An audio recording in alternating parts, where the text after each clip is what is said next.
Mark has spent 29 years in the Australian electricity industry. He's been involved in every state market deregulation of electricity, has negotiated electricity contracts of up to $100 million, which I think would cover just about everyone in this room. So please welcome to the podium Mr. Mark White from Goanna Energy.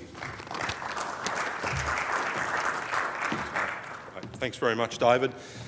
I'm here to talk about electricity. The positive observations that I'd like to make about the RWTA and its members.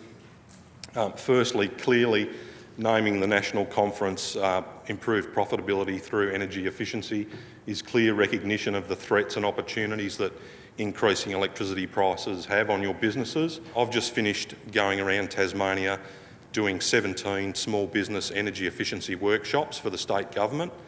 And about a third of the time we spent on those workshops was about behavioural change with energy. And then when we experienced the droughts, etc. in 2007, utility prices have taken off, and none more so than electricity, which is the blue line at the top here. Because there's so many components that make up an electricity bill that mainstream media finds it hard to educate consumers about what's really going on. And so today, time permitting, I'm going to take you through a few of these components, and we're going to look at each one individually and say, okay, well, what's happening to each of these components that make up my electricity bill so I can understand and plan for the future.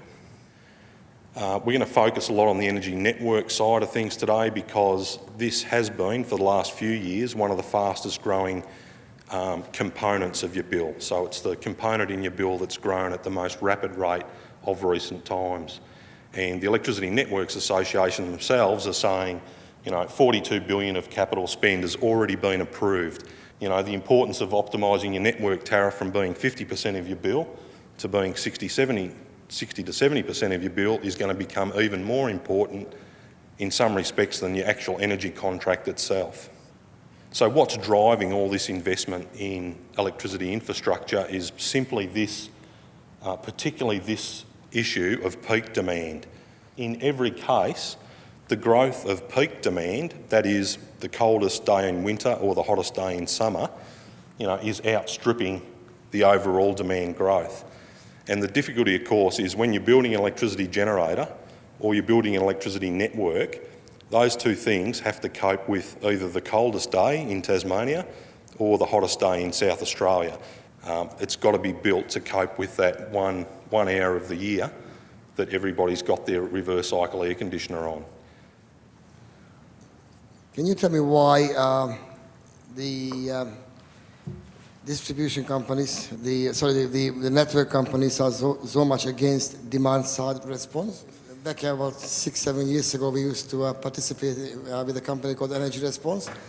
And that was a great way to trim off the demand of the system at times of very high spot prices. Well, certainly I can think of two specific examples in the last month where I've actually seen CEOs of electricity network companies talking about actively having programs for demand-side management.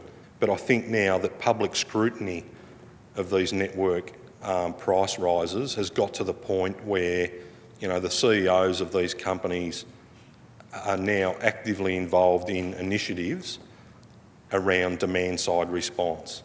Actually, the thing I wanted to draw attention to there was whilst these forward prices for electricity have come down, if you have a look at this graph on the left here, it's the assumed capital cost of building a new coal-fired generator, combined cycle gas generator or an open cycle gas generator, and the cost difference between the regulator's 2005-2009 decision and their most recent 2010-2014 decision.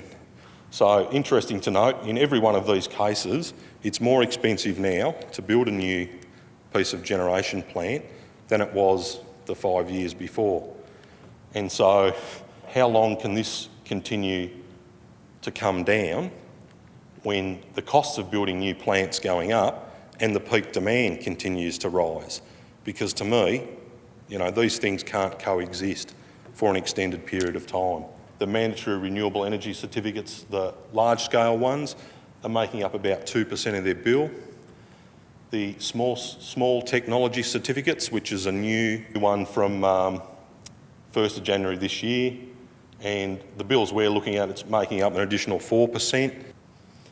One of my favourite comments from Roman Domansky, the Executive Director of the Energy Users Association, is, whilst the sun and the wind may be free, Mark, renewable energy is not.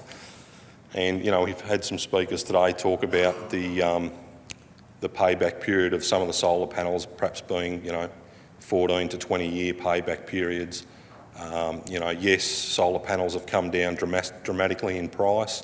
Yes, wind turbines continue to come down dramatically in price, but they are still, as we stand here today, still more expensive than the conventional coal and natural gas-fired generation sources. One of my mates has got a small cool store down in Hobart, and he rang me up and said, Mark, I'm thinking about investing maybe 20, maybe 30,000 in these solar panels because I've got a lot of roof space over my cool store.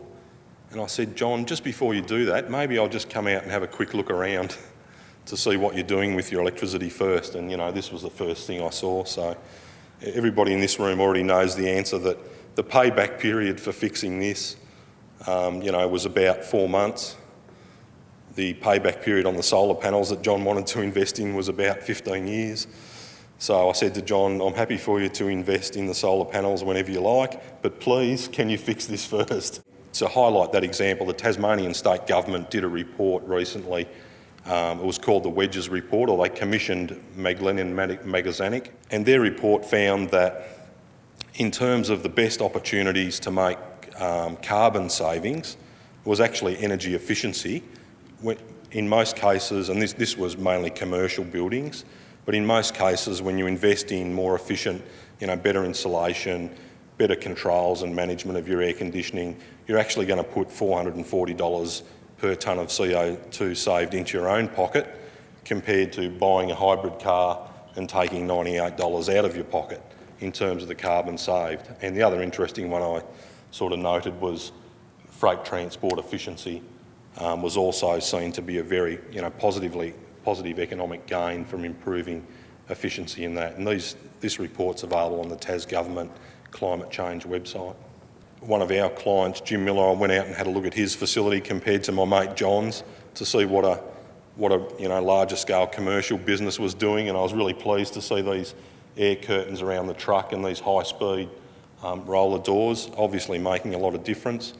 And I guess the message from me today is, on the balance of probabilities, it looks to us as if electricity prices are going to continue to increase, year on year for the next probably 5 to 10 years, because a lot of these things are just factored into the system. And so with that in mind, your investment decisions, your operational and capital investment decisions, really need to start factoring in that sort of path. Thanks very much. I've taken up too much time already. You've been a wonderful audience. Don't forget to stay as long as you can in Tassie. Thank you.